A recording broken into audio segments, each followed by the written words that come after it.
Arestado ang isang lalaki sa Quezon City matapos makuhanan ng droga na nagkakahalaga ng halos 7,000 piso. Nabiso ang droga matapos ipagyabang daw mismo ng suspect. May unang balita si James Agustin. Walang kawala ang 39 anyos na lalaki ng arestoy ng mga pulis sa barangay Damayang Lagi, Quezon City. Halos 7,000 pisong halaga ng umano'y shabu ang nakuha mula sa sospek. Itong suspect natin ay nagyayabang at nagbibiro doon sa isang driver ng tanod ng barangay Damayang Lagi, Quezon City. At hindi niya alintana na itong driver na to ay tumawag na sa istasyon natin dito sa Galas. Aminado naman ng sospek na pinagyayabangan niya ang daladalang item. Nakainom din daw siya noon. Akala ko kasi dati okay lang, biro ka namin, sir.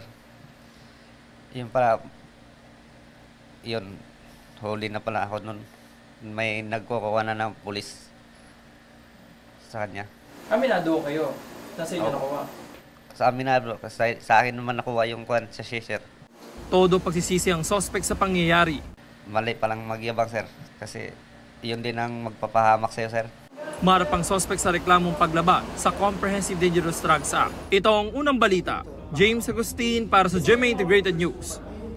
Kapuso, para laging una ka sa mga balita, bisitahin at mag-subscribe sa GMA Integrated News sa YouTube. Sa mga kapuso abroad, samahan nyo kami sa GMA Pinoy TV at sa www.gmanews.tv.